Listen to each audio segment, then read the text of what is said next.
Haleluya, shalom saudara terkasih. Shalom. Yang ada di rumah shalom. Jumpa lagi kita di siang hari ini untuk menyembah Dia, Tuhan semesta alam pencipta segala yang ada. Dan kalau hari ini sampai detik hari ini kita masih ada bernafas, bergerak, bahkan kita ada di tempat ini, semua karena anugerah Tuhan. Amin. Dan saya percaya kalau Tuhan kasih kesempatan ini untuk kita pakai dengan sebaik mungkin buat sembah Dia.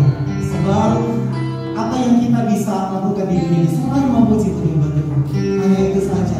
Banyak hal yang Tuhan minta, tetapi Dia hanya minta satu, penyembahan dari kita. Oke? Jadi sebelumnya mari sama aja kita semua kita bawa persembahan yang terbaik buat Tuhan Allah kita. Mari tunduk kepala, kita buka ibadah kita. Kami berikan penghormatan yang paling tinggi buat nama kami, Tuhan yang besar di dalam nama Yesus, yang sampai hari ini tetap bekerja dalam hidup kami. Karya-Mu yang ajaib dan luar biasa yang membuat kami kagum dengan Engkau. Sungguh kami percaya semua yang Engkau buat dalam hidup kami adalah yang terbaik. Sebabnya kami bersyukur untuk kesempatan yang luar biasa ini. Sekali lagi Tuhan, kami minta hadirat-Mu melawat kami, memulihkan, membebaskan, memberkati setiap kami. Sebab hanya hadirat-Mu yang sanggup membawa kami untuk mengalami Engkau lebih lagi. Terima kasih Tuhan Yesus. Kami menyerahkan ibadah ini dari awal, pertengahan, bahkan akhirnya. Jadilah menurut mau dan kehendak Tuhan. Terima kasih. Kami buka ibadah ini di dalam nama Yesus. Haleluya. Amin. Mari kita terdiri bagi saudara. Kita kasih saudara-saudara di tepuk tangan buat Tuhan Yesus. Bersama-sama kami pertolongan yang paling besar dari Tuhan Yesus. Haleluya. Haleluya. Kita mau sembah Tuhan. Amin. Terima kasih Tuhan. Terima kasih atas sungguh baik buat kami. Haleluya. Sungguh ajaib. Kami tahu Tuhan, hanya karena kemurahan-Mu kami ada sampai hari ini. Terima kasih. Karena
mencari sebagai kamu nyatakan.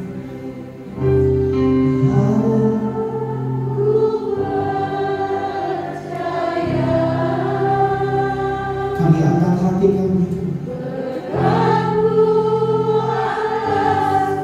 Kami katakan kami terlalu percaya dengan kami terlalu percaya akan kuasa-Mu. Ya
dipujikan. Semuanya bagimu, semua yang terbaik, semua yang terbaik dari hidup kamu hanya buat Engkau. Bagimu pujian, bagimu hormat, bagimu kemuliaan, kekal selama-lamanya. Terima kasih Tuhan, kami siap memuji Engkau dengan penuh kesungguhan, dengan antusias di dalam nama Tuhan Yesus. Terima kasih. Dalam nama kami bersyukur bersama-sama kita. Amin. Kasih tangan Tuhan Yesus. Haleluya. Haleluya, haleluya. Seramanya yang rindu memuji Tuhan di tempat ini, lambaikan tanganmu. Saya percaya firman Tuhan berkata 1-2 orang, tapi kita lebih dari target firman. Oke? Saya percaya kuasa Tuhan akan lebih dahsyat, melawat, memberkati kita semua. Amin. Sekali lagi kasih tepuk tangan buat Tuhan Yesus. Haleluya. Thank you.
sudah diberkati hari ini, amin.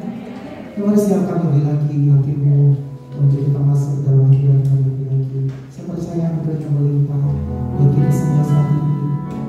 Mari siapkan hatimu lebih lagi. Firman Tuhan. Terima kasih Tuhan. Untuk ajaran buat kami. Satu hal yang kami rindukan Tuhan, kami mau selalu dekat dengan Engkau. Kami mau selalu bersekutu dengan Engkau. Terima kasih Yesus, terima kasih. Thank you, Lord. Thank you, Jesus. Satu hal yang ku rindukan Engkau, selalu berada di dekatmu. Dengan segenap hati, dengan segenap jiwa, ku menanti di hadiratmu.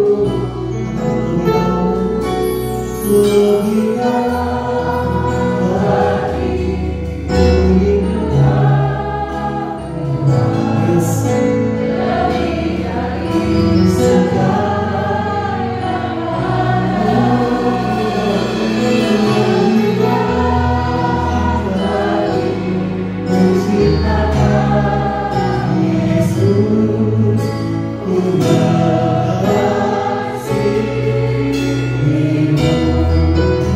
Berikan tepuk tangan buat Yesus. Haleluya, haleluya.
Mari kita tunduk kepala dan kita bersatu dalam doa. Tibalah saatnya kami mendengarkan kebenaran firman-Mu Tuhan. Ini pendekatan kami kepada kebenaran firman-Mu Tuhan, bukan supaya keinginan kami dikabulkan, bukan Tuhan. Jauhkan kami dari hal itu. Kami mendekati firman-Mu, firman-Mu bermanfaat untuk mengajar kami. Ajarlah kami Tuhan. Firman bermanfaat untuk menunjukkan kesalahan kami, tunjukkan kesalahan kami. Karena firman bermanfaat untuk memperbaiki kelakuan kami dan mendidik kami dalam kebenaran. Tidak ada mujizat yang jauh lebih indah dalam hidup ini selain Kau dapatkan kami hidup dalam kebenaran. Untuk itu Roh Kudus, tolong setiap kami, lawati dan ubah kami, sebab semua ini kami memohon di dalam satu nama, Yesus Kristus, Tuhan dan Juru Selamat kami penebus. Haleluya. Semua yang percaya sama-sama katakan amin. Tepuk tangan buat Tuhan. Silakan Bu. Shalom. Shalom. Shalom. Konteks kita hari ini bicara tentang nilai tertinggi. Ulangnya apa? Nilai tertinggi. Karena mayoritas orang gereja nggak ngerti nilai tertinggi. Bahkan tidak sedikit para hamba Tuhan, para pelayan Tuhan nggak ngerti nilai tertinggi dalam kebenaran. Tolong jawab. Mana orang gereja, mana orang Kristen sulit terlambat? Ke tempat ibadah atau ke bandara? Ngerti kan? Karena gak banyak orang Kristen itu benar. Biarpun menyembah lebih dalam lagi, itu bisa hanya manipulasi emosi. Anda bohong mengasihi Tuhan kalau Anda malas baca Alkitab. Tolong tersinggung. Ada di bulan mantirasi ini. Anda bohong mengasihi Tuhan kalau bisa melawan suami. Anda bohong. Mana orang gereja lebih kagum? Kalau ada orang buta di sini didoakan celik matanya, orang lumpuh didoakan berjalan, daripada seorang istri tunduk pada suami. Mana lebih kagum gereja? Mana lebih dikagumi gereja? Jawab dong. Lumpuh berjalan. Makanya orang-orang gereja kadang-kadang mental dukunnya belum tuntas. Halo, jangan anti kesembuhan. Ulangi apa? Jangan anti kesembuhan, tapi sekaligus jangan utamakan kesembuhan, supaya kita nggak sesat. Itu ngelawan muka semua. Kayaknya ada salah undang saya, balik kan jangan undang saya lah. Halo, kalau ada orang sakit kanker umurnya 2 bulan lagi, umurnya berapa? 2 bulan. Bisa nggak Tuhan sembuhkan? Jangan ragu, bisa nggak Tuhan sembuhkan? Oleh minumnya sembuh dia. Berarti ada sukacita nggak di surga? Nggak ada, jangan sesatlah. Nggak ada surga sukacita sakit sembuh. Baca Alkitab yang benar lah. Tuh kan masih melawan wajah Anda. Kalau ada orang sakit kanker didoakan sembuh, dia yang sukacita, Tuhan belum. Karena Tuhan Allah kita sangat murahan kalau meletakkan sukacitanya pada kesembuhan. Khotbah kayak gini kurang populer, tapi lah khotbah. Dan ada kemungkinan gak diundang lagi. Mau gue pikirin. Pernah gak baca Lukas 17, 10 orang sakit kusta? Pernah baca gak? Berapa yang percaya bisa menyembuhkan mereka? Jawab dong. Berapa yang percaya Yesus bisa menyembuhkan mereka? Iya, semua. Semua percaya Yesus sanggup menyembuhkan mereka. Makanya semuanya datang. Jawab, berapa yang sembuh? Semua sembuh. Berapa yang menyenangkan hati Tuhan? Kenapa satu? Karena Tuhan tidak pernah meletakkan sukacitanya di kesembuhan. Kalau Tuhan meletakkan sukacitanya di kesembuhan, konsisten dong. 10 sembuh, 10-10-nya itu sukacita dong. Kenyataan enggak? Karena Tuhan tidak pernah meletakkan sukacitanya di kesembuhan. Kenapa satu? Karena satu orang datang dan bertobat.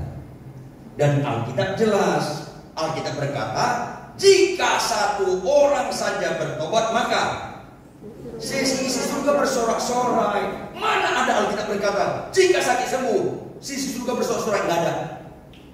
Nggak ada.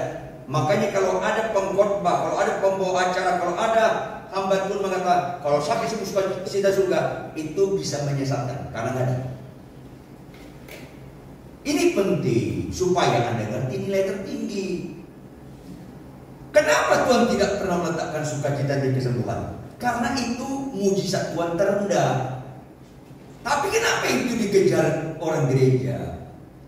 Maka banyak sekali gereja, datang ke gereja yang sakit sembuh, yang gak punya anak dapat anak. Wow, gereja kayak Gunung Kawi kalau gitu. Halo, ke gereja itu bukan menerima, jangan sesat dong. Makanya ibadah sejati itu persembahkanlah tubuhmu sebagai persembahan yang hidup, yang kudus, puncaknya apa? Yang berkenan kepada Dia. Itu ibadah sejati. Sakitmu sembuh gak sembuh gak penting. Terlalu banyak sekarang ajaran-ajaran mengenakan telinga, akhirnya orang keliru. Akhirnya nilai tertinggi dikorbankan. Banyak yang terpanggil, sedikit yang terpilih. Itu bukan gertakan, itu pasti dikenakan.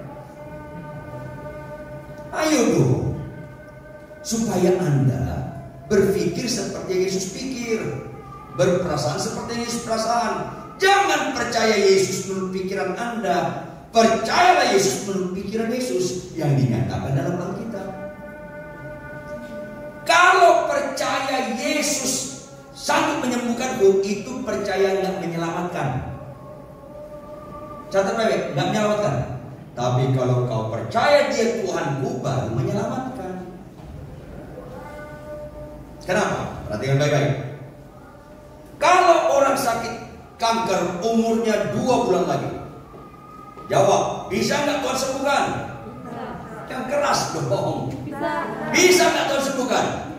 Oh, yang sembuh dia. Berarti batal nggak kematiannya? 2 bulan lagi umurnya, disembuhkan sembuh. Berarti batal nggak kematiannya? Batal nggak kematiannya? Yang bilang batal sesat. Nggak batal, ditunda. Makanya kesembuhan gak ada unsur kekekalan. Makanya ketika ada ibu-ibu datang ke saya, "Salam Pak Pendeta Ridwan, salam. Bapak masih ingat saya gak?" Baru lupa saya. 5 tahun yang lalu Bapak doakan saya di rumah sakit Darmais. Oh, ibu sakit kanker? Iya. Usia saya 2 bulan lagi. Bapak gak terutama menyembuhkan. Iya, bedakan tanner dengan takun. Tahu tanner? Pendeta benar. Tahu takun? Pendeta dulu. Pendeta benar fokusnya bukan kesembuhan, pertobatan. Ngertilah. Maka ketika Bapak masuk, Bapak bilang, boleh yang lain keluar, saya mau bicara sama ibu ini. Disuruh Bapak keluar yang lain. Terus Bapak bilang, "Ibu, ada Tuhan di sini gak?" Kenapa Pak Pendeta? Jujur, ada Tuhan di sini gak? Ada. Jikalau kau ngerti firman Tuhan, sesungguhnya tangan Allah tidak kurang panjang untuk menyelamatkan kamu, dan pendengarannya tidak kurang tajam untuk mendengar doa-doa kita. Tetapi yang merupakan pemisah antara kita dan Allah kita adalah segala dosa kita, dan yang dia menyembunyikan diri adalah segala kejahatan kita. Mau nggak bertobat? Itu pertama. Susah nih orang Kristen ini. Suka sekali kesembuhan tapi nggak suka bertobat. Makanya ada nggak orang ke gereja nyanyi terharu-terharu tapi rumah tangganya tetap mengharukan? Ada. Susah. Yang ngetawa itu nyambung gitu. Ada nggak bapak-bapak menyembah di gereja gemetar-gemetar tapi pulang istrinya gemetar sama dia? Ini saya sedih. Halo, kalau menyembah memuji nama Tuhan itu harus sungguh-sungguh, katakan amin. Tapi itu jadi bohongan kalau itu bukan kesimpulan kehidupan sehari-hari. Pembohong itu. Saya gembala jemaat di Pondok Indah. Ada singer saya asal menyembah gemetar-gemetar. Tapi saya marah besar sama dia. Kenapa? Dia naik motor lawan arah, orang lain gemetar sama dia. Kan kesurupan nih. Kesurupan nih. Saudara, kalau Anda menyembah gemetar-gemetar tapi Anda bisa naik motor lawan arah, lu kesurupan. Orang bisa kita bohongi, Tuhan gak bisa kita bohongi. Sayang khotbah begini pernah disukai orang. Tapi lalu ngapain sakit sembuh masuk neraka Anda? Pertobatan, makanya saya bongkar dosa ibu ini. Jujur ibu pernah berzina? Kaget dia. Jujur ibu, gak ada gunanya kesembuhan. Ibu nangis langsung dia. Iya, saya kecewa sama suamiku. Akhirnya saya ketemu teman pacar dulu. Kami berzina. Untunglah Anda sakit kanker sekarang. Sakit sembuh mujizat, sehat sakit pun mujizat. Jujur, orang sombong kalau sehat atau kalau kena kanker, mana lebih gampang dilayani? Jawab dong. Orang sombong sehat atau orang sombong sakit kanker? Orang sombong sakit kanker gampang dilayani. Makanya sakit pun mujizat. Tuh kan salah dengan sekot baju ini. Susah. Kebanyakan orang gereja suka sakit sembuh, nggak suka tunduk pada suami. Saya tahu ada orang sini suka melawan suami. Saya tahu loh. Mau saya kasih tahu? Lagi ngeliat saya dia, itu orangnya. Baru sesat. Susah. Anda bilang nyanyinya tadi apa sih? Lebih dalam lagi ku rindu Kau Tuhan, lebih dari segala yang ada. Lanjut. Lebih dalam lagi ku mengasihimu. Dengar gak malaikat kasih backsound? Ada malaikat kasih backsound apa? Bohong. Iya, kasih backsound bohong. Karena orang nyanyi di mulut tapi kenyataannya nggak mengasihi Tuhan. Bersyukurlah kalau kita dengar khotbah ditunjukkan kemunafikan kita. Malanglah nasibmu kalau dengar khotbah sakitmu sembuh, pulang tetap main-main dalam dosa. Makanya ketika ibu itu akhirnya selesai di konseling, dia bertobat lahir baru, terima Tuhan Yesus. Saya tutup dengan doa. Bapak tutup dengan doa. Saya jengkel Pak Pendeta. Kenapa jengkel sekarang? Saya masih ingat doa Bapak. Apa itu? Tuhan, ibu ini sudah bertobat dan minta ampun. Menerima Engkau sebagai Tuhan Yesus selama. Saya nggak ragu Tuhan, Kau bisa menyembuhkan dia. Kalau Kau menghadapi sembuh dia, sembuhlah dia. Tapi kalau Kau menganggap dia harus meninggal, kuatkan dia menghadapi kematian. Itu doa yang benar. Enggak rela lagi muka lu. Susah orang Kristen ini. Jujur, kalau Anda naik pesawat ke Singapura, kemana? Singapura. Maunya pesawatnya delay atau on time? On time kan? Kalau delay gimana? Kesel nggak? Kalau delay 2 kali. Kalau delay 3 kali, Anda samper ke konter pesawat, Anda kata gimana sini? 3 kali. Nyambung nggak? Supaya sehat pengajaran kita, mana lebih bagus, Singapura atau surga? Waraslah. Kalau kau dipanggil Tuhan, jangan bilang tolong Tuhan on time, baru waras. Orang yang suka kesembuhan kesembuhan adalah dua kelompok. Orang gak percaya atau bayi rohani. Kalau dewasa rohani gak suka lagi kesembuhan. Tuh norak muka semua. Susah orang di sini. Saya mimpin KKR di 8 kota di Australia dengan Selandia Baru. Cukup capek. Ketika terakhir kota terakhir di Sydney, saya dari Adelaide naik pesawat ke Sydney, setengah jam di udara, serangan jantung saya. Telinga saya sudah bunyi, berarti udah kurang oksigen. Saya pegang si homilin, Mai punya istri, manusia langka yang harus dilestarikan. Ya, cuma satu-satunya di dunia, kan langka dong. Saya pegang, Pak dingin, Papa sama aja. Ya Pak, jangan panik. Tolong doakan. Tuhan, kalau memang kau panggil aku hari ini, tolonglah on time lagi. Jangan delay Tuhan. Tolonglah Tuhan. Delay juga, makanya kita ketemu.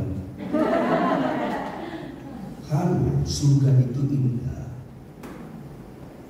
Kematian orang benar salah satu mujizat yang luar biasa. Saking luar biasanya, nggak ada ayat-ayat firman Tuhan tentang kesembuhan, nggak ada firman Tuhan tentang menjadi pendeta terkenal, ayat-ayat tentang kekayaan seindah ayat tentang kematian Tuhan. Gak ada. Ayat tentang kematian Tuhan itu luar biasa. Mazmur 19 ayat 15. Berharga kematian orang. Kalau Tuhan berkata berharga, itu nilai. Kenapa kau sakit parah minta kesembuhan lagi? Lain kali kalau ke Singapura bilang, tolong Tuhan delay. Itu aja. Ke surga kau suka delay, naik pesawat gak suka delay, kan gak konsisten. Nyambung gak? Di surga itu indah. Kalau gak percaya kalian mati nanti malam. Sekali. Gak ada tangisan, gak ada penderitaan, gak ada COVID-19. Bisa ketemu langsung Abraham, Daud, Petrus. Dan ketika kita mati, kehidupan kita nggak ada beda usia. Gak usah panggil Opa Abraham, gak usah panggil Opa. Opung, gak usah. Abraham, karena nggak ada beda usia. Daud, pet, panggil Petrus. Gak ada beda usia, kekekalan di sana. Indah sekali. Sekali lagi kalau nggak percaya mati nanti malam. Cuman nggak boleh matinya main ayunan tali di leher, nggak boleh bunuh diri. Tapi kalau nanti malam saya dipanggil Tuhan kau baik sekali. Tuh nggak ada amin. Kalau kau begini jangan amin. Udah tahu saya, lu betah di bumi, betah ketoprak, betah apa di soto, saya kasih makan soto. Saudara yang kekasih, nilai tertinggi adalah kasih. Kalau kita buka 1 Korintus 13 ayat 1 sampai 3. 1 Korintus 13 ayat 1 sampai 3. Ini nilai tertinggi dalam kekristenan. Ayat 1. Perhatikan ayat 1. Sekalipun aku dapat berkata-kata dengan semua bahasa manusia, khotbah bahasa Inggris, khotbah bahasa Mandarin, khotbah bahasa Spanyol, rasanya hebat sekali Tuhan. Itu bagus, tapi itu bukan nilai. Sekalipun aku dapat berkata-kata dengan semua bahasa manusia dan bahasa malaikat. Apa bahasa malaikat? Bahasa Yunani yang konteksnya apa? Bahasa. Saya ingatkan Anda, jangan anti bahasa. Sekaligus jangan utamakan bahasa, karena itu bukan ukuran rohani. Ukuran rohani adalah kembalinya gambar Allah dalam diri kita. Allah adalah kasih. 1 Yohanes 4:8. Kalau hidupku bukan aku lagi melakukan Kristus, kita benar-benar dikuasai kasih dan bertindak dalam kasih. Itu Kristus yang benar. Kalau kita jago bahasa Spanyol, bahasa Jerman, bahasa Itali, bahasa Inggris, bahasa Mandarin dalam khotbah, itu bukan ukuran rohani. Silakan, itu bagus, tapi itu bukan rohani. Kalau kita menyembah dalam bahasa roh dan sebagainya, silakan. Tapi itu bukan ukuran roh. Makanya ayat 1b. Tetapi jika aku tidak mempunyai kasih, aku sama dengan gong yang berkumandang dan cana yang berbunyi. Artinya tong kosong nyari bunyi. Ini Alkitab. Ayat 2. Sekalipun aku mempunyai karunia untuk bernubuat, orang pengkhotbah asal bernubuat terjadi, dianggap itu hamba Tuhan yang rapi. Enggak. Gereja memerlukan karunia bernubuat. Gereja memerlukan bahasa roh. Gereja memerlukan pengajar. Gereja memerlukan pendidikan teologi yang bagus. Memerlukan. Tapi itu bukan penentu ukuran rohani. Ini penting. Makanya sekalipun aku punya karunia nubuat dan aku mengetahui segala rahasia dan memiliki seluruh pengetahuan. Saya tahun 70 itu kuliah teater, terus kuliah musik. Saya sempat dosen drama musikal. Terus saya terpanggil jadi hamba Tuhan. Saya sekolah teologi tinggi-tinggi. Saya nggak pernah menulis gelar di nama saya karena itu bukan nilai. Tapi banyak orang, Pak Ridwan tahu nggak? Saya S1 di sekolah teologi ini, S2 saya di sini, S3 saya dibaptis di Dallas, Amerika. Bagus, silakan. Kau S3 seperti kamu bagus, tapi itu bukan ukuran rohani. Ini penting supaya kita nggak gagal fokus. Sekalipun pengetahuan banyak, jemaat ratusan ribu, pendeta terkenal, banyak mujizat, itu bukan nilai. Makanya itu, sekalipun aku memiliki iman yang sempurna untuk memindahkan gunung, tetapi jika aku tidak mempunyai kasih, aku sama sekali nggak ada guna. Nggak ada. Ayat 3. Dan sekalipun aku membagi-bagikan segala sesuatu yang padaku, suka memberi, bahkan menyerahkan tubuhku untuk dibakar, mau mati, saya ikat bom, saya ledakkan, itu mana ada kasih? Mati karena kepercayaan, itu mana ada kasih? Kalau nggak ada kasih, sama sekali nggak ada faedahnya bagiku. Saya khotbah kalau nggak ada kasih, nggak ada faedahnya. Suatu kali ada adik seorang konglomerat, nggak perlu saya sebut namanya. Pak Ridwan, tahu nggak Pak Ridwan? Ada apa? Bapak terlalu keras kalau khotbah di tempat kami. Emang kenapa? Pak tahu nggak? Koko saya, abang saya itu baik sekali sama pemerintah, suka kasih duit. Bapak nggak pernah lagi kasih duit karena dia nggak suka khotbah Bapak. Nggak ada masalah. Saya nggak ada masalah. Saya nggak ada masalah.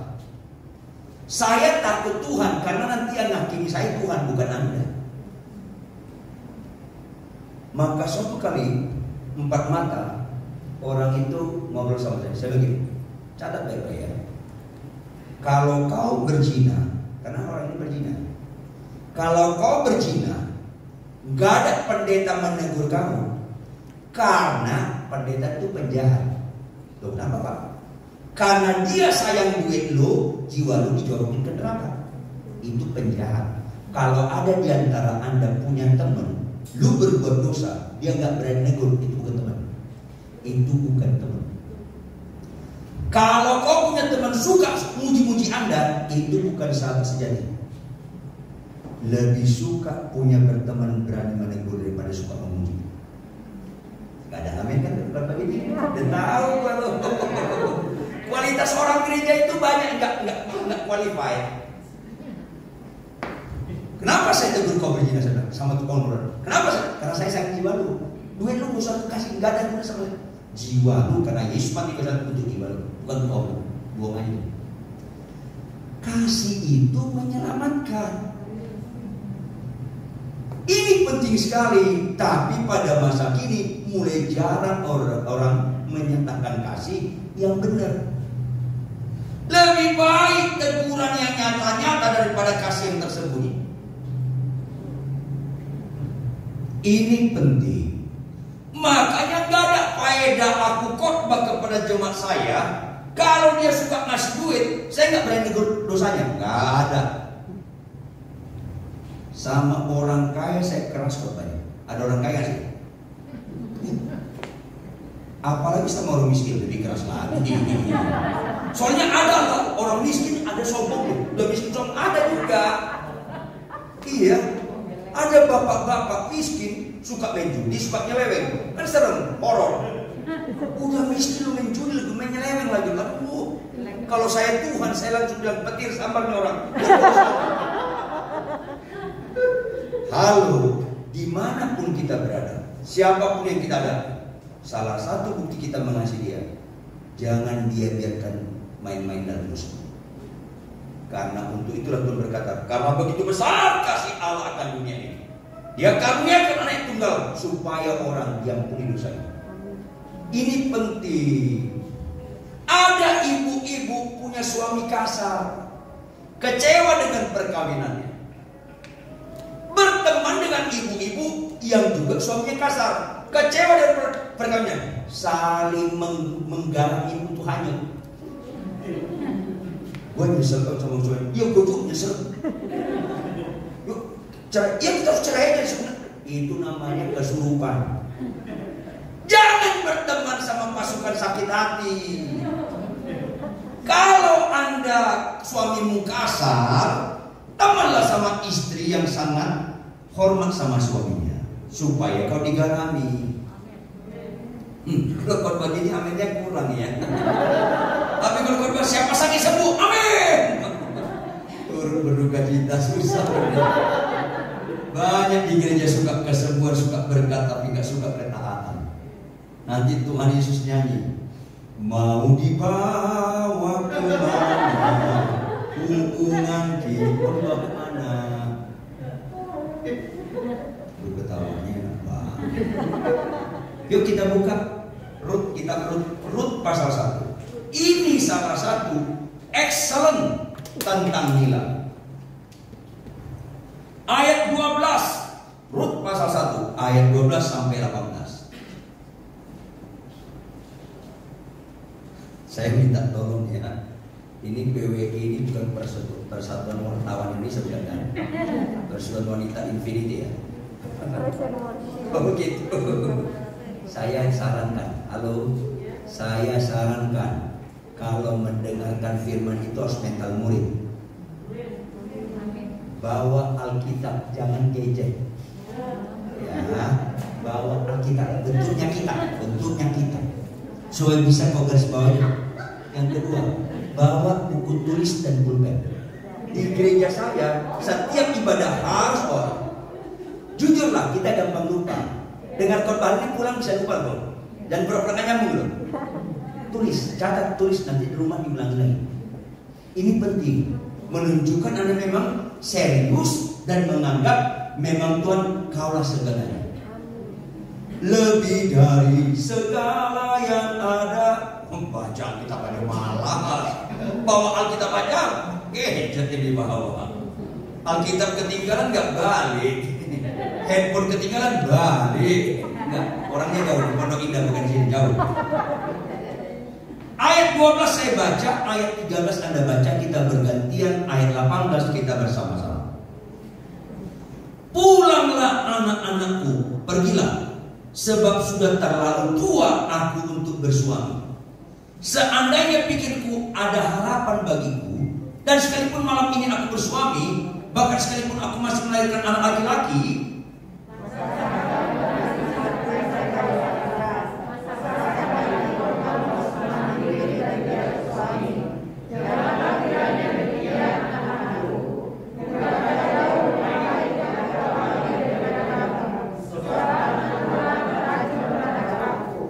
menangis pula mereka dengan suara keras.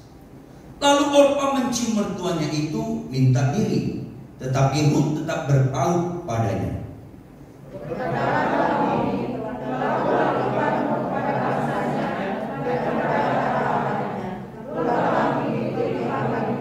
Tetapi kata Rut, janganlah desa aku meninggalkan engkau dan pulang dengan tidak mengikuti engkau.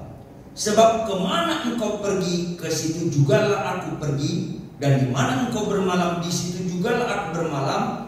Bangsa mula bangsaku, dan alam mula alamku.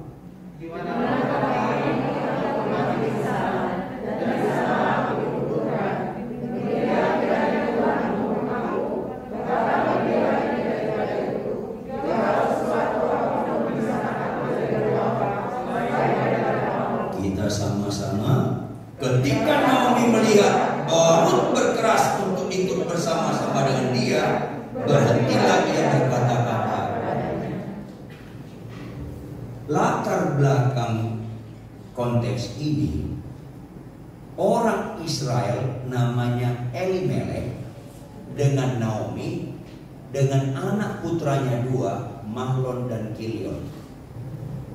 Israel saat itu musim kering berkepanjangan, sehingga banyak mereka kelaparan.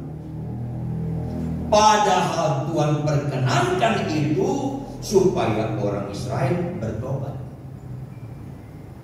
Tetapi Elimelek dan Naomi berinisiatif dengan cara dia, bukan cara Tuhan. Padahal yang paling serius dalam hidup ini, kalau kita pakai cara kita, kalau Anda jadi istri dengan cara Anda, itu serius. Kalau Anda jadi mama dengan cara Anda, itu serius. Kalau Anda punya uang, Anda gunakan dengan cara Anda, itu serius. Sayangnya, yang serius di mata Allah belum serius di mata kita. Yang serius di mata dunia, serius di mata kita. Halo, di dunia ini, kalau ibu-ibu sakit kanker, serius kan? Serius. Dalam gereja kalau ibu-ibu kena kanker, serius kan? Serius juga, sama sih. Dan berobat masih sama. Paulus berkata, jangan serupa dengan dunia ini. Sakit kanker di hadapan Tuhan gak serius. Malah itu sarana kita makin on time bisa masuk surga. Salah satu sarana. Kalau hidup mengandalkan diri sendiri itu serius. Sampai Tuhan berkata, terkutuklah orang yang mengandalkan. Malas baca kitab nggak tahu deh. Mengandalkan manusia, diberkatilah orang yang mengandalkan Allah. Kalau kau mengandalkan dirimu dalam memperlakukan suami, jangan-jangan terkutuk. Jangan. Pakai cara Tuhan. Itu nggak ada amin kalau begini.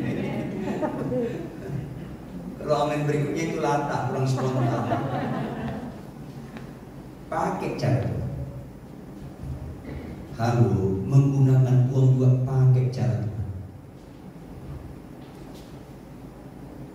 Mulai pandemi, terganggu ekonomi banyak orang, termasuk orang pendeta. Tapi saya bersyukur istri saya si Homilin, Chinese kotor dari Jumbo, Pame, yang nggak ngerti emang gue pikirin, sangat suka berkorban. Dia selalu memperhatikan bagaimana menolong orang. Sehingga jemaat ditanya, adakah kesulitan ekonomi? Jemaat tanya, ada yang kena COVID-19? Jangan ragu telepon ke kami. Ada beberapa sekolah teologi telepon kami. Beberapa sponsor hilang. Kami juga ekonomi kami lagi terganggu. Tapi istri saya bilang, sepanjang kita punya duit kita kasih. Itu istri saya. Kalau kapan-kapan Anda lihat istri saya, dia nggak pakai perhiasan. Tasnya nggak yang mahal, memang mereknya asli, Elizabeth. Tuh ketawa udah dijelaskan. Yang penting dia asli. Daripada pakai Louis Vuitton tapi KW 2, KW 3, asli lah. Karena dia juga punya suami asli. Kalau lu suka Louis Vuitton yang palsu, jangan-jangan lu menikah nanti ada yang palsu. Karena ada orang punya suami KW, kan susah. Suka berkorban. Maret 2020, April terus berkorban sampai kritis uang kami, nggak ada masalah. Tapi Tuhan catat baik, sebaik-baiknya kita kepada Tuhan, nggak pernah kita lebih baik dari Tuhan. Sebesar-besarnya pengorbanan kami, nggak pernah korban kami lebih besar daripada korban Tuhan. Tanya aja cara Tuhan, bukan cara manusia.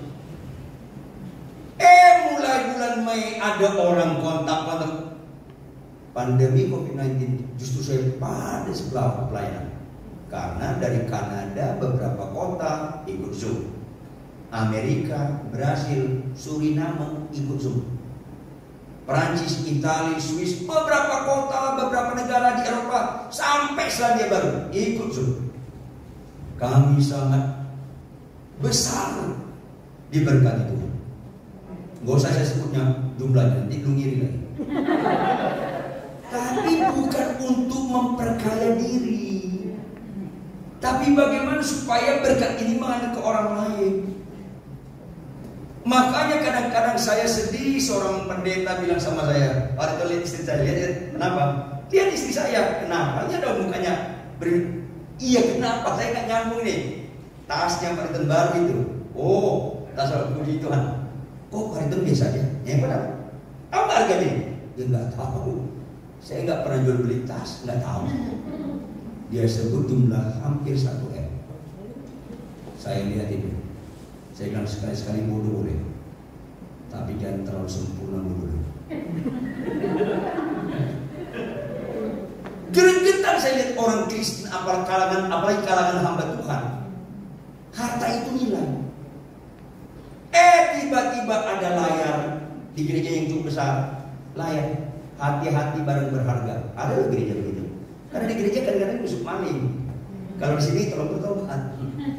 Musuh. Nah, yang paling takut istri pendeta ini. Ketika penyembahan dia pegang takut hilang. WL tanda kutip, salah pilih lagu tanda kutip, karena sebenarnya memang bagus itu lagu. Apa lagunya? Ku tak membawa apapun juga. Yang lu bawa itu apa? Sesat. Kalimat berikutnya, ku tinggal semua. Enggak, dipeluk dulu, peluk dulu. Karena banyak orang memperkaya diri dengan berkat-berkat. Halo, nilai tertinggi itu kasih. Kasih itu punya kembar siang, pengorbanan. Karena begitu besar kasih Allah karunia ini, maka dia karuniakan berkorban. Hilang warna Kristiani yang asli kalau tanpa kasih.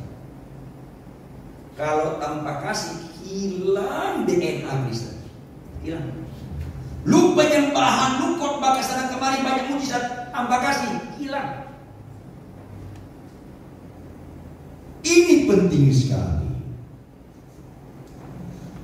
Naomi Elimelek dengan 2 anaknya mengandalkan diri sendiri, pergi ke Moab. Allah marah. Dengan tujuan, menurut logika, keluarga kami selamat.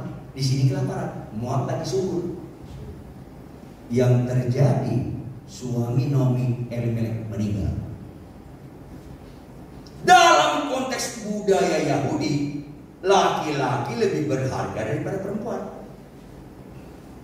Siapa yang tahu? Anaknya Yakub berapa?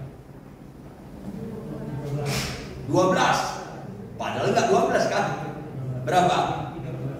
Enggak 13. Disinggung perempuan Dina karena ada mau dibicarakan. Biasanya perempuan enggak dibicarakan, bisa 17 orang. Perempuan yang lain selain 12. Karena perempuan enggak masuk hitungan. Jangan tersinggung, itu Alkitab. Tapi di budaya Yahudi, bukan Kristen. Sama dengan orang Batak. Ada orang Batak kan di sini? Orang Batak pangkat jenderal, anaknya 5 perempuan, dianggap gagal. Anak kau berapa? Gak ada. Ini bukan anak, ini boru. Loh, kalau perempuan itu bukan anak, boru. Bingung saya, walaupun saya Batak. Itu kan anak juga. Enggak, ini boru. Ini apa? Anak gadis-gadis itu bahasa Batak digadison, dijual. Mau dijual tuh. Nah, orang Yahudi, kalau kau mau menyelamatkan keluargamu, yang laki mati, anaknya Malon Kilion menikah dengan perempuan Moab, mati juga anak lakinya dua-dua ini. Tinggal Naomi dengan 2 menantunya orang Moab. Naomi itu merasa dihajar Tuhan karena mereka mengambil jalan salah. Kemungkinan Naomi yang dominan dalam rumah tangganya. Makanya urusannya banyak. Elimelek sudah pensiun, sudah selesai, meninggal. Naomi dikejar. Maka Naomi pulang dia ke Israel. Mau Israel itu jalan perlu beberapa hari. Dan dia membawa begitu melimpah 3 pria. Pulang gak ada pria. Itu dalam budaya Yahudi. Lu memang perempuan sial, penuh dengan kesialan, dan benar-benar perempuan yang membawa maut bagi orang Israel. Itu konsep Yahudi. Tapi mendingan aku mati di kampung halamanku daripada di Moab. Dihajar, dimaki, silakan nggak apa-apa. Maka Orpa dan Rut ikut, tapi nggak usah, nggak ada guna, karena memang dalam budaya Yahudi juga dalam suku-suku tertentu termasuk orang Batak ada turun ranjang atau istilahnya anak Naomi kalau ada laki harus menikahi istri abangnya supaya membangkitkan keturunan. Gak mungkin aku udah nenek-nenek, kata Naomi. Gak mungkin aku hamil lagi. Kalaupun hamil, masa kau tunggu bayi? Pulang. Maka Orpa berpikir, benar. Secara logika jauh lebih untung pulang. Kalau Anda beda suku, kalau Anda orang Batak menikah dengan orang Jawa tinggal di Purwokerto, tiba-tiba suami lu meninggal, lu pulang ke orang tua lu atau ikut mertua lu? Orang tua lah umumnya. Makanya salah satu tingkat keunggulan kasih setia di Rut. Bukan kebetulan ini ditulis jadi bagian kitab suci. Rut tidak mau. Naomi bilang apa yang kau harapkan saya? Nenek-nenek tua renta, nggak ada penghasilan, nggak ada harta, pulang ke kampung, lu nggak kenal kampung kami, bahasa kami, jenis makanan kami, nggak tahu dan budaya kami, berat. Rut tidak, saya tidak mau. Kalau setia sama suami itu bagus dan harus, tapi setia kepada mertua itu excellent, di atas rata-rata. Bahkan dia bilang, kemana kau pergi aku situ, kemana kau bermalam aku situ. Jadi aku nanti kalau bermalam di hutan, ya aku bermalam sama kamu ibu. Kalau aku sampai Israel, aku belum punya rumah dan Pak, bermalam di emperan, aku tidur sama kau ibu. Hebat sekali. Kasih setia. Gak ada yang bisa diharapkan dalam diri Naomi. Makanya iman itu bukan bicara menerima. Jangan sesatlah. Saya beriman sakitku sembuh, itu bukan bicara iman. Kenapa sih orang Kristen gak ngerti-ngerti juga firman Tuhan? Beriman itu bicara berkorban. Makanya beriman itu bukan pada janji Tuhan. Beriman itu pada perintah Tuhan. Sehatlah iman kita. Jujur, Tuhan pernah ingkar janji kan? Tidak. Tuhan pernah nggak lupa janjinya? Enggak. Tuhan pernah nggak memperlambat janjinya? Enggak. Tuhan pernah nggak bohong dengan janjinya? Enggak. Enggak ada hebatnya kalau Anda percaya pada janji Tuhan yang memang pantas dipercayai. Enggak ada hebat. Tuhan nggak perlu kau ragukan. Diri kau yang perlu kau lakukan. Alkitab kita ini dibagi banyak bagian tergantung dari aspek mana Anda melihat. Tapi secara etika praktis Alkitab kita dibagi 2 bagian. Dibagi berapa? 2. Apa itu? Jangan terlalu keras, salah. Catat baik-baik. Dibagi 2. Apa itu? Perintah dan janji. Ya, contoh. Cari dahulu kerajaan Allah dan kebenarannya. Itu perintah atau janji? Maka semuanya ditambahkan kepadamu. Itu perintah atau janji? Mana yang suka jemaat? Makanya masih banyak jemaat nanti kecewa ketika dalam penghakiman. Berikutnya, studi bahasa Indonesia. Cari dahulu kerajaan dan kebenarannya. Itu kalimat perintah. maka semuanya ditambahkan kepadamu. Itu kalimat janji. Tolong jawab, mana kalimat pengakibat, mana kalimat akibat? Masih bagus gak sih bahasa di sana? Cari dahulu kerajaan Allah dan kebenarannya. Itu kalimat pengakibat atau akibat? Pengakibat. Maka kalau ada kata maka itu akibat. Maka semua ditambahkan padamu. Maka kalau kita studi bahasa Indonesia, lebih berbobot kalimat pengakibat daripada akibat. Why? Mengapa?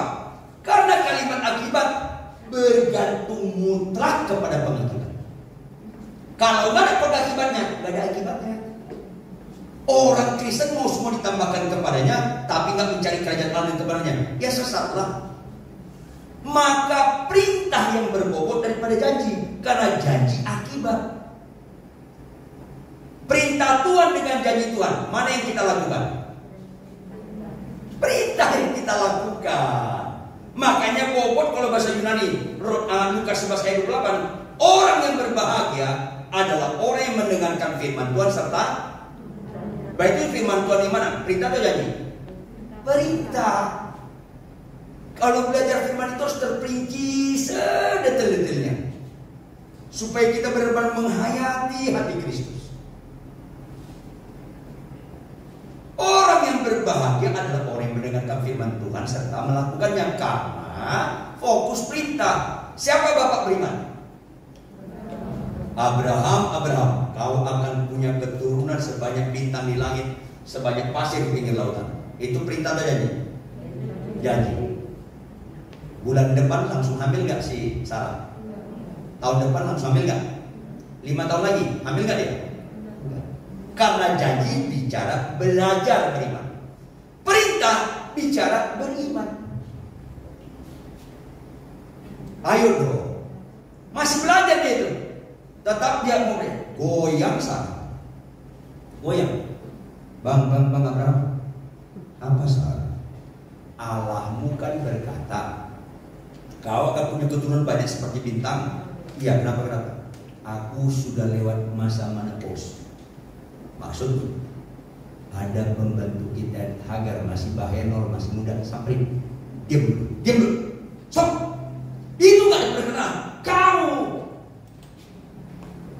10 tahun kemudian Abraham goyang. Sarsa nasihat yang lalu masih laku gak? Loh ini ayo korban bener lah. Jujur, akhirnya dihampiri gak Hagar? Apa akibatnya? Tahu gak akibatnya? Miliar orang dibohongi. Tahu gak dibohongi? Tetangga kita, sepupu kita berkata bukan Ishak yang dikorbankan. Siapa yang dikorbankan? Gara-gara langkah sekali salah saja. Makanya selalu saya sama bapak-bapak, kalau berbuat dosa mikir dampaknya panjang. Enggak saat itu. Tapi saya sedih kalau kebaktian lebih banyak ibu-ibu daripada bapak-bapak. Bingung saya. Untungnya di kebaktian wanita. Tapi pada umumnya itu gereja juga banyak itu sekarang. Kalau ada jenis kelamin, jangan sumbernya lebih banyak wanita daripada pria. Kan bingung saya lebih. Kalau pria itu imam, harus lebih rohani daripada sisi rumahnya. Makanya perlu sekali ada bimbingan khusus kepada bapak-bapak, karena akan berdampak kepada keturunan. Maka Sarah dibilang Allah dapat anak. Umur berapa saat itu diperintahkan Allah dia dapat anak? 90. Halo, sukacita nggak Sarah? Ada yang tahu nggak Sarah ngapain? Sinis. Hamil umur 90. Apa kata dunia? Siapa di sini wanita umur 60? Ada nggak 60? Niat hamil lagi nggak? Ya enggak lah, kurang kerjaan. Lebih rapuh tulang wanita daripada pria. Umur 70 wanita mulai bombong, 80 lebih bombong, 90 derajat. Hamil kayak sarang tawon. Susah itu, jangan main-main lah. Hayati Alkitab dengan benar.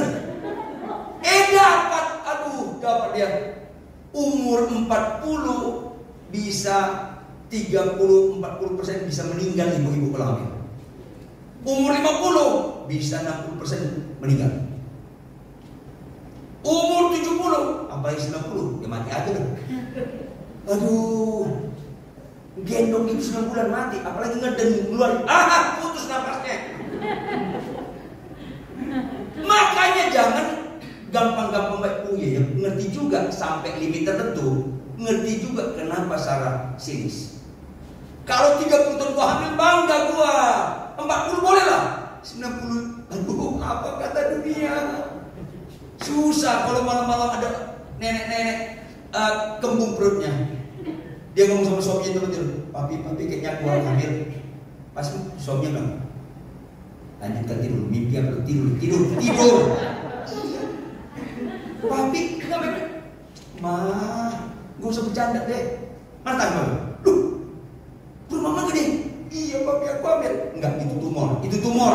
Ayolah, sakit sekali hamil umur 90 tahun itu. Supaya kita ngomong fakta dulu. Ketika dia jalan-jalan ke pasar, anaknya umur 3 tahun, beli sayur kangkung. Tuh saya bilang, Bu, cucu keberapa? Cucu ini anak nyeletuk ya. Udah bau tanah masih bohong, belum masih bohong. Gak enak sekali itu. Nyambung gak sih?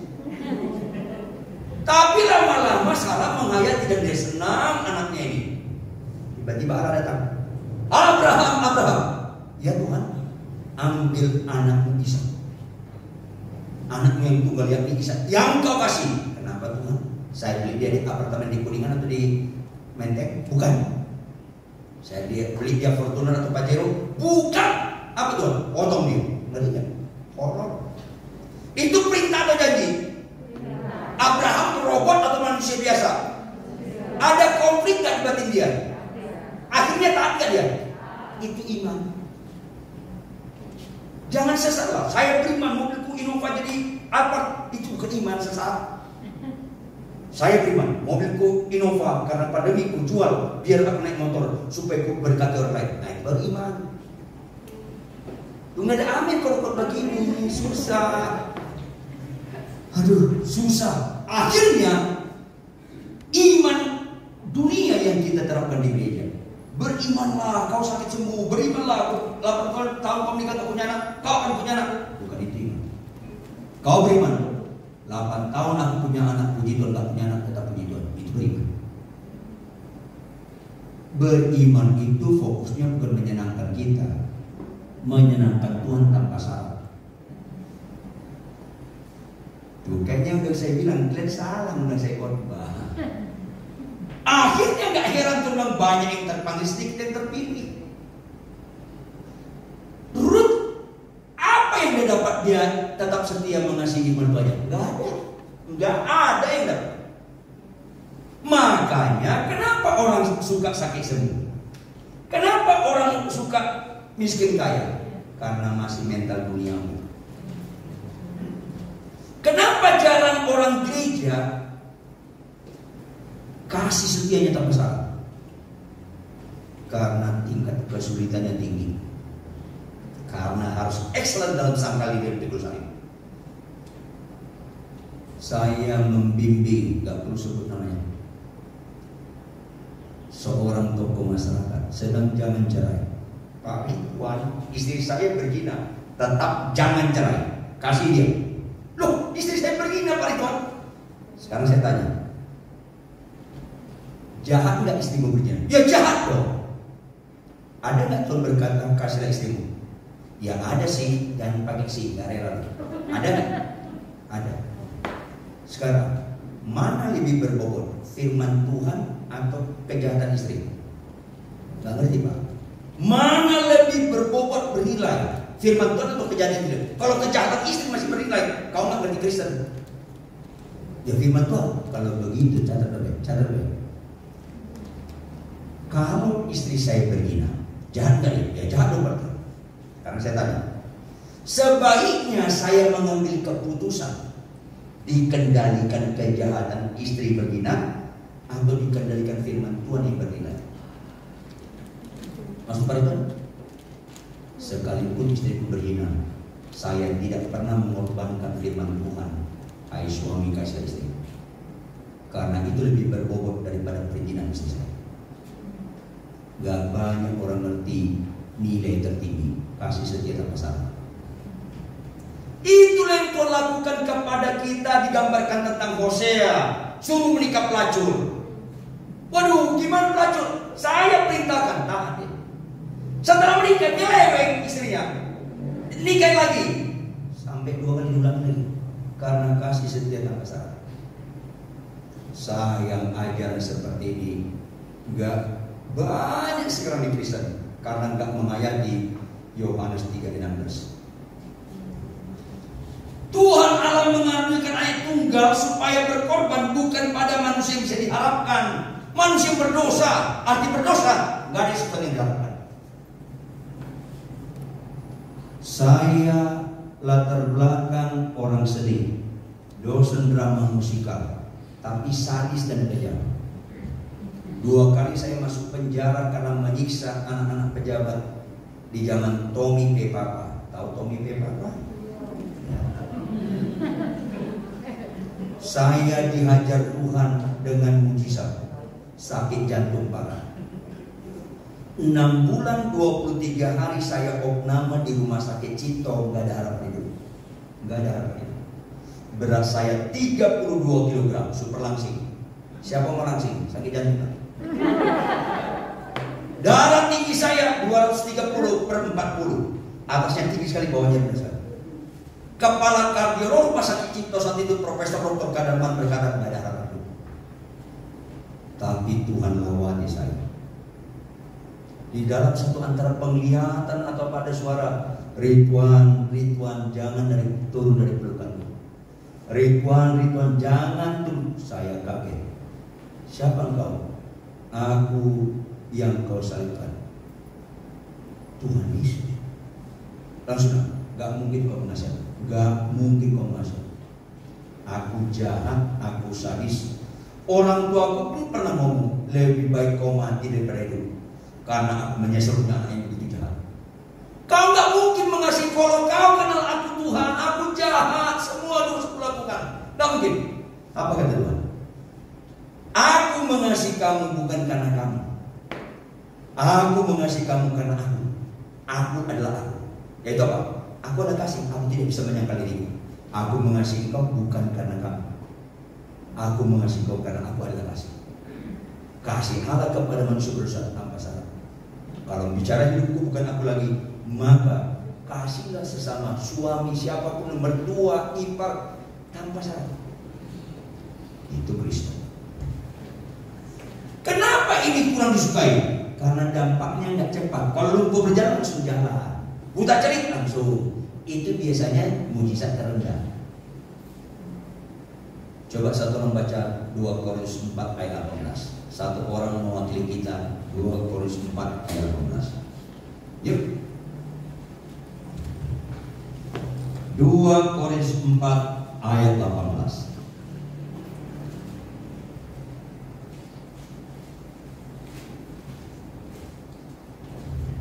Silakan yang dapat baca. 2 Korintus 4 ayat 18. Ya. Sebab kami tidak memperhatikan yang kelihatan, melainkan yang tak kelihatan. Karena yang kelihatan adalah sementara, sedangkan yang tak kelihatan adalah kekal. Iya. Lumpuh berjalan kelihatan atau enggak? Itu sementara. Bertobat kelihatan atau enggak? Enggak. Nanti buahnya ada. Makanya kasih setia itu enggak kelihatan tapi dirasakan. Ini penting. Yang kelihatan itu sementara. Pak Ridwan, mobil saya BMW, mobil bapak BMO, itu kelihatan, nggak usah terganggu. Saya bilang sama pendeta, sampai mati pun kita nggak punya mobil, nggak usah terganggu. Tapi sampai mati lu nggak punya kasih setia, selesai. Ini nilai tertinggi. Tapi makin kesini orang beribadah, makin jauh kasih setia, makin suka sakit sembuh. Mau kemana jadi? Jangan anti kesembuhan. Saya tidak ajarkan Anda anti kesembuhan. Ada pendeta bilang, Pak itu anti kesembuhan. Siapa bilang? Saya sakit jantungnya ditolong Tuhan. Saya sakit jantung parah yang tolong. Kalau saya bilang anti kesembuhan, nggak nyambung dong. Saya sakit jantung parah 6 bulan 23 hari, berbaring, jangankan duduk, miringkan badannya nggak bisa. Kalau orang bilang di Tuhan itu anti kesembuhan, pasti dia akan kenal saya. Tapi saya ingatkan, jangan utamakan kesembuhan. Karena kita nggak niat selama-lamanya di bumi, nggak niat saya. Saya niat ke surga. Jadi jangan utamakan kesembuhan, utamakanlah kasih setia. Hukum yang terutama dan utamalah kasihlah Allahmu dengan segenap. Hukum yang kedua yang sama dengan itu, kasihlah sesamamu seperti kamu kasih dirimu sendiri. Jelas. Memang gak populer kasih setia karena hasilnya gak cepat. Tapi tahu kan, tingkat kesulitan yang tinggi, pengharapannya tinggi. Kalau ada orang tua punya anak mau masuk kuliah di Harvard, pernah dengar Harvard? Gampang gak masuk Harvard? Susah. Gampang gak kuliahnya? Susah. Gampang gak lulusnya? Susah. Tetapi kalau masuk UBT, pernah dengar UBT? Saya dramatisir sedikit ya, kan saya yang bapak. UBT, Universitas Baru Terdengar. Gampang masuknya, gampang kuliahnya, gampang dapat gelarnya. Jujur tuh, orang tua mana yang bangga terhadap anaknya kuliah di Harvard atau di UBT? Makin tinggi tingkat kesulitannya makin bangga. Makin sulit kau dengan suamimu, makin bangga. Karena kau lagi kuliah di Harvard. Bisa ketawa, bertobat aja lah. Saya bingung kalau bisa jadi. Sekarang orang gereja apa? Makin sulit dengan istrinya. Maksudnya mau cerai. Kan sesat. Saya bimbing ada pendeta terkenal, jemaatnya puluhan ribu, punya istri simpanan, kan berusaha. Tapi di mata orang dia betul diurapi. Karena khotbahnya bagus, banyak mujizat. Kalau banyak mujizat bukan ukuran nilai. Kasih setia ukuran nilai. Suatu kali ada ibu-ibu pendeta ngomong sama istri saya, Bu, ya kenapa ibu? Sorry yang tersinggung ya. Kenapa tiba-tiba ngomong gitu? Jujur ibu, saya lihat Pak Ridwan sama suami saya, aduh, jauh lebih ganteng suami saya. Istri saya bilang, ya orang buta-buta. Jadi gitu dong ketawa. Nyakitin loh. Suaminya tingginya 187. Saya 2 meter kurang banyak. Iya wajar lah suaminya lebih ganteng. Maka istri saya bilang apa? Orang buta pun tahu itu. Tapi pertanyaan berikutnya, mana suami kita lebih setia? Udah lain cerita. Orang setia itu ada di depan Anda. Itu masalahnya. Sekali-sekali boleh narsis lah. Ini penting ibu-ibu supaya jangan kau korbankan yang bernilai, yang nggak bernilai kau dapat. Anjing pemburu disuruh memburu rusa, dia kejar rusanya, senang pemburunya. Tiba-tiba ada rubah lewat, pluk, dia kejar rubah, nggak rusa lagi. Lewat tupai, dia kejar tupai. Lewat tikus, dia kejar tikus. Mana itu pemburunya? Udah suruh rusa lu cadapnya tikus, itu apa? Gua makan tikus. Itu banyak orang gereja, banyak pendeta, para pelayan sekarang gak mengejar kasih setia. Mau kau kasih sukacita sama Tuhan? Gak ada, no. Ini penting sekali. Bersyukurlah Anda sebelum meninggal dengan firman seperti ini, supaya kalau tahun depan Anda meninggal agak beres kelaparan. Ini penting. Gak apa-apa, di sini gak diundang lagi, gak apa-apa sama saya. Kebenaran sampaikan. Kasih setia. Memang lama, tapi luar biasa. Kita mulai paling dekat. Rut pasal 4 ayat 16 sampai 17. Satu orang baca. Rut pasal 4 ayat 16 sampai 17. Silakan yang dapat baca. Kayak ibu tadi cukup bagus suaranya. Jangan yang lemah dulu. Apa enggak kedengaran? Silakan baca. Rut pasal 4 ayat 16 sampai 17.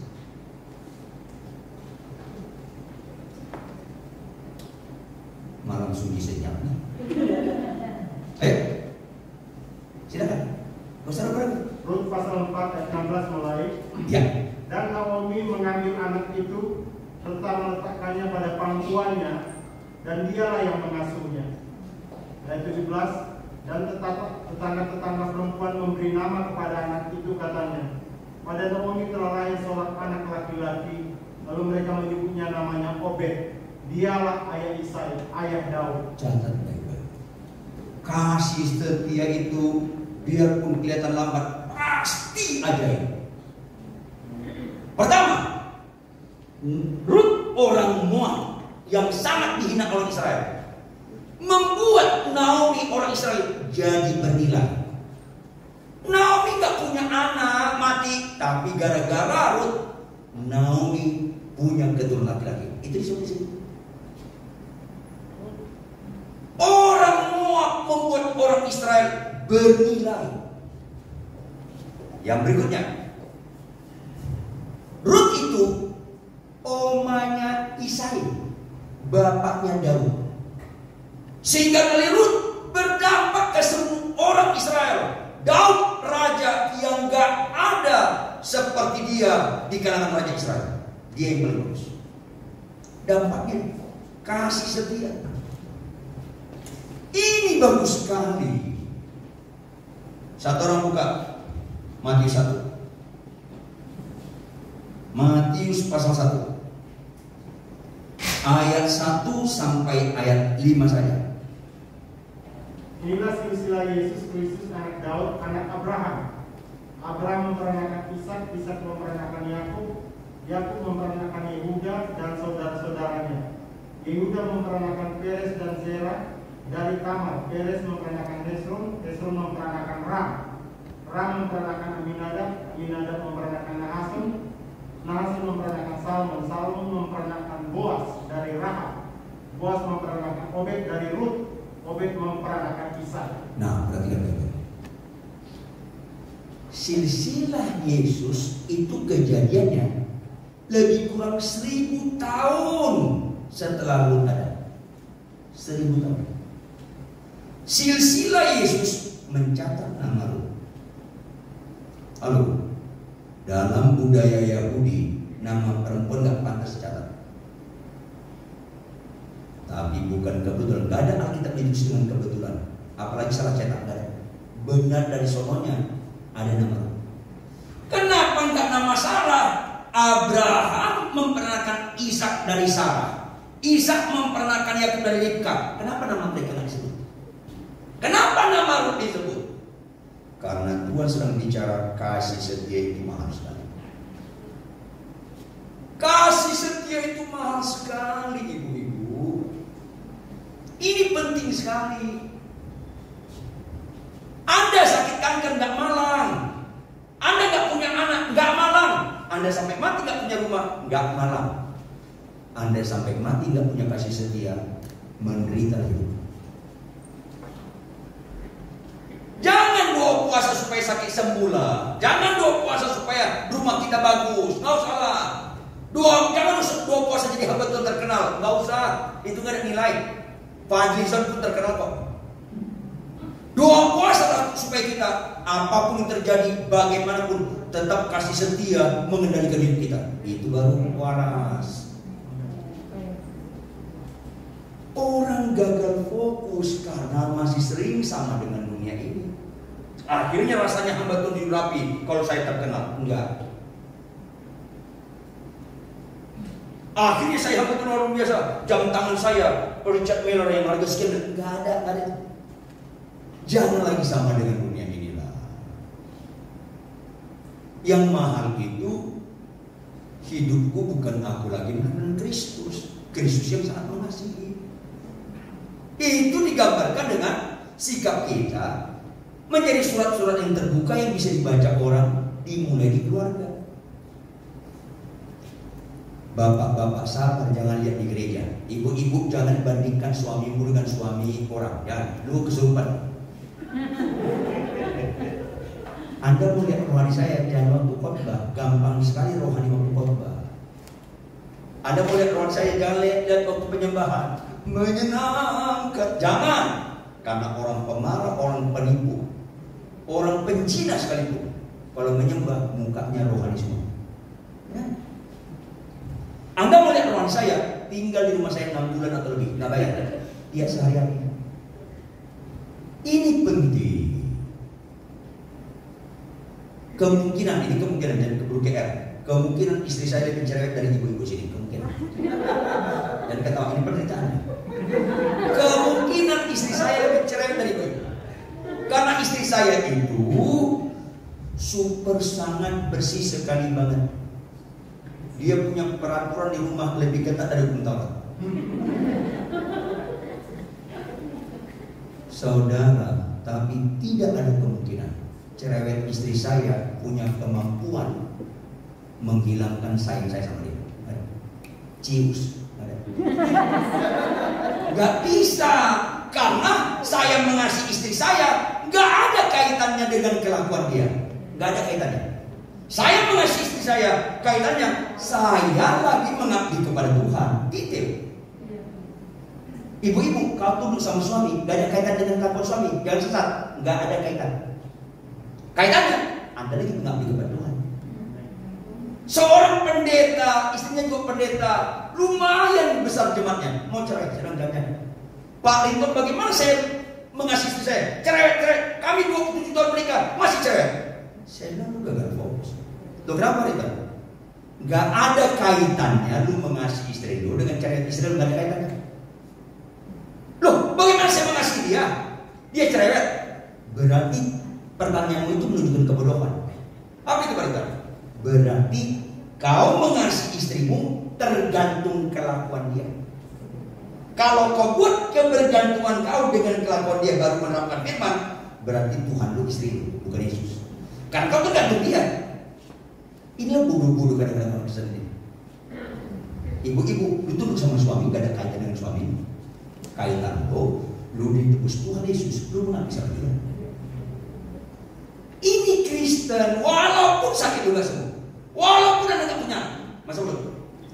Tetapi hidupku bukan aku lagi menaikkan Kristus yang mau berkorban di kayu salib, menyatakan kasih setianya pada kita. Hidupkan itu dalam kehidupanmu sampai mati, baru waras. Penutup. Orang Yahudi punya superioritas dengan bangsa lain. Apalagi bangsa mau. Tapi pernah nggak kalian tahu bahwa kitab Yahudi itu seluruh perjanjian lama, Kejadian sampai Maleakhi, ini kitab Yahudi. Tapi bagaimana Tuhan bentuk mereka? Akhirnya apa? Kitab orang Moab namanya tetap kitab suci mereka. Itu nggak masuk akal. Nama Rut adalah bagian kitab suci orang Yahudi. Nggak ada kitab Ribka, nggak ada kitab Sarah, kitab Rahel nggak ada, kitab Rut ada. Nilai-nilai seperti ini jangan hilang dalam diri Anda. Orang kalau nggak mengasihi, nggak mengenal Tuhan, biarpun dia dokter teologi. Orang kalau nggak mengasihi, nggak mengenal Tuhan, biarpun dia pengkhotbah terkenal, jemaatnya ratusan ribu, masa bodoh. Karena semua itu kalau tanpa kasih. Pulanglah dari tempat ini ibu-ibu. Ambil keputusan. Mengikut Yesus keputusanmu bukan sekedar nyanyian. Mengikut Yesus keputusanmu tak ingkar bahkan sampai mati. Karena kita mau hidupkan Yesus dalam kehidupan kita. Yaitu satu kata, kasih. Baru kita Kristen. Khotbah bagus tidak representatif Kristen. Banyak mujizat tidak representatif Kristen. Doa puasa penyembahan bagus semua itu, tapi itu tidak representatif Kristen kalau tidak ada kasih. Itulah perbedaan Kristen dengan kepercayaan lain. Karena kata Kristen dari bahasa Yunani Kristoso artinya bagi Kristus, bagaimana Yesus hidup, taat kepada Allah sampai di kayu salib. Itulah Kristen. Saya undang kita bangkit berdiri. Kita buka Yohanes 14 ayat 15, kita baca sama-sama. Inilah puncak kekristenan. Yohanes 14 ayat 15. Saya rindu ayat ini hafal Anda lagi, hafal benar sampai mati. Dan minta Roh Kudus untuk menerapkannya. Yohanes 14 ayat 15. Sudah dapat ibu-ibu? Sama-sama kita baca. 1, 2, ya. Jikalau kamu mengasihi aku,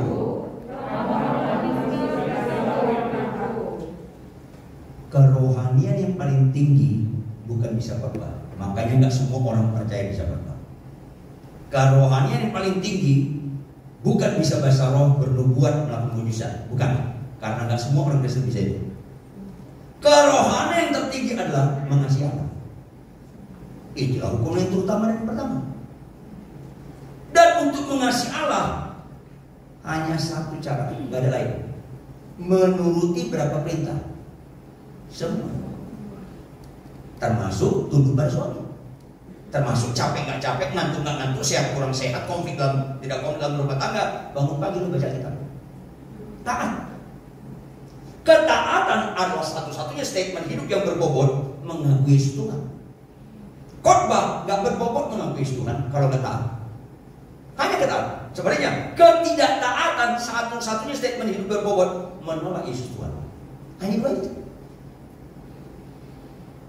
Jikalau kamu mengasihi aku, kamu memenuhi segala perintah. Kalau kita turuti segala perintah Tuhan, pasti kita mengasihi sama. Karena ada perintah Tuhan, kasihlah istrimu, tunduklah pada suamimu, kasihlah musuhmu, kasihlah ada. Maka pulanglah dari tempat ini, jangan korbankan nilai tertinggi dalam seluruh perjalanan kekristenan Anda, yaitu hidup dalam kasih setia dengan segala konsekuensinya tanpa syarat. Maka kita mengerti apa yang tidak pernah kau lihat dengan mata, apa yang tidak pernah kau dengar telinga, apa yang tidak pernah timbul dalam hati manusia, Tuhan sediakan bagi siapa? Bagi dia yang mengasihi, bagi orang yang mengasihi dia, yang taat.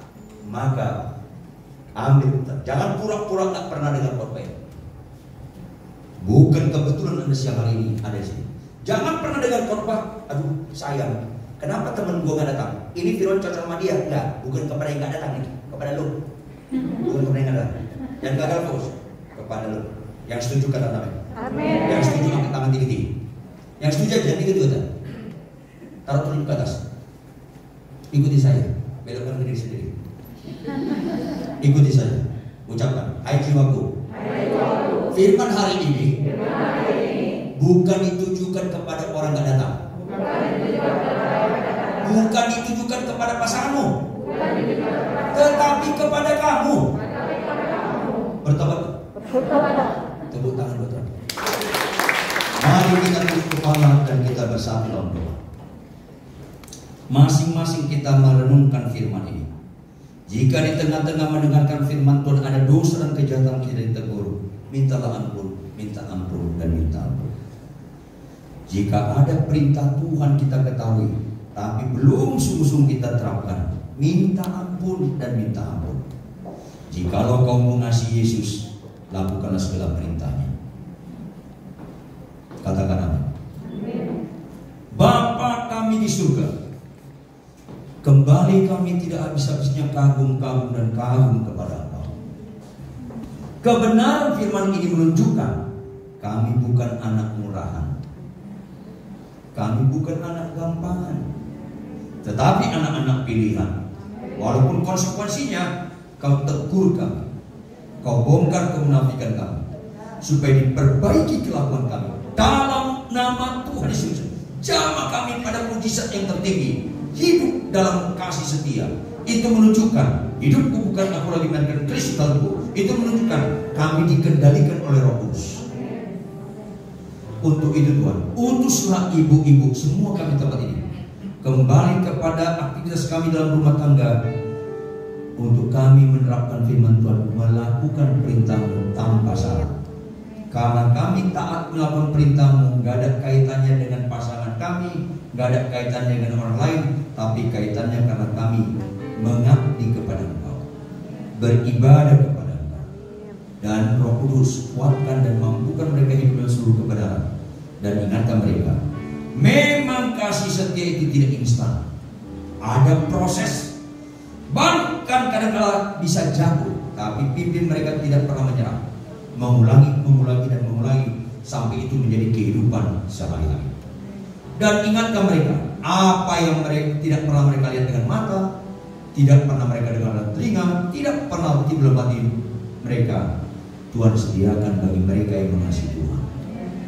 Berkati Tuhan, berkati mereka semua, berkati pengurus, worship leader, singers, pemain musik, penanggung multimedia, sound, dan siapapun yang berbagian. Ingatkan mereka, tidak ada yang sia-sia dalam hidup. Dalam nama Yesus kami sungguh berdoa, haleluya. Semua yang percaya sama-sama katakan Tuhan berkati. Saya langsung tugas lagi. Saya tidak bisa mengakhiri bersama-sama. Shalom. Diwakili? Ya, bisa ya? Ibu? Bisa mewakili? Saya wakilnya apa sebentar aja terus langsung berjawab? Saya salah. Saya kira ibadah jam 10, makanya saya datang tadi udah jam 10 kurang. Oke. Roti apa yang sudah dapat? Oh. Haleluya. Haleluya. Haleluya.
Jemaat yang dikasih oleh Tuhan, pegang roti di tangan kanan tinggi-tinggi.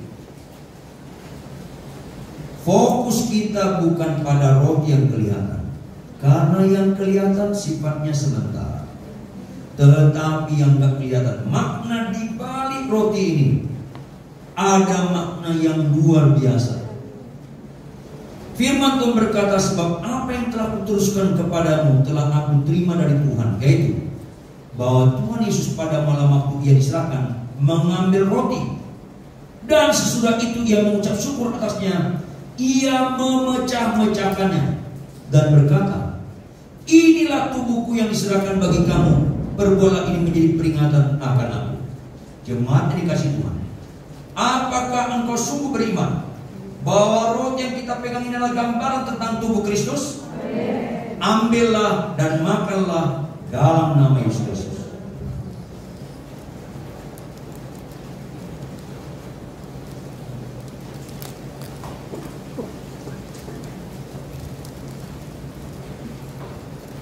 Sekarang cawan anggur boleh Anda pegang di tangan kanan. Kalau ada yang sulit membukanya, bisa tanya petugas. Angkat tinggi-tinggi. Demikian juga ia mengambil cawan sesudah makan lalu berkata, cawan ini adalah perjanjian baru yang dimeteraikan oleh darahku. Perbuatlah ini setiap kali kamu meminumnya menjadi peringatan akan aku. Jemaat yang dikasih oleh Tuhan, cawan yang ada dalam genggam tangan kanan Anda, apakah Anda beriman bahwa ini gambar persekutuan kita dengan darah Kristus? Ambillah dan minumlah dalam nama Yesus.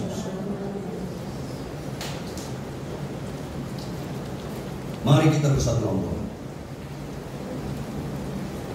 Bapa kami di surga, sungguh kami percaya Yesus Kristus adalah anak-Mu yang tunggal, sudah berkorban segala-galanya, tubuhnya terpecah-pecah, darahnya tercurah karena dosa dan kejahatan kami.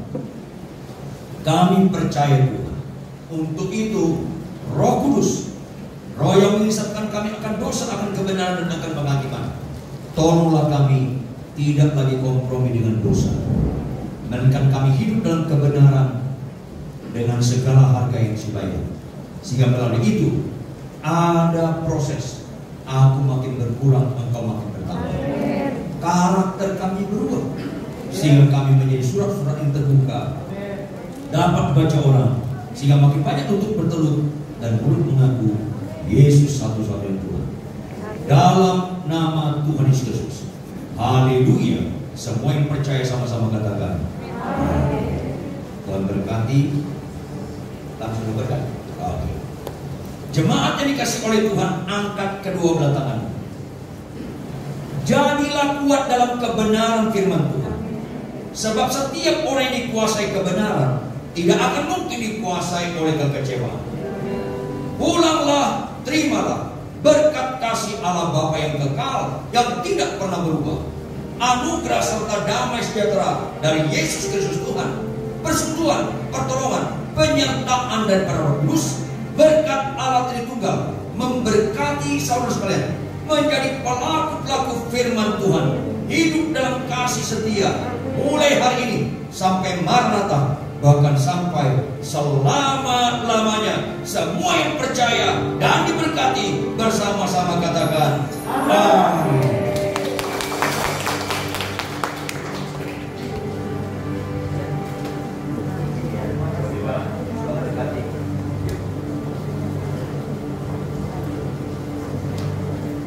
Gimana kita telah selesai?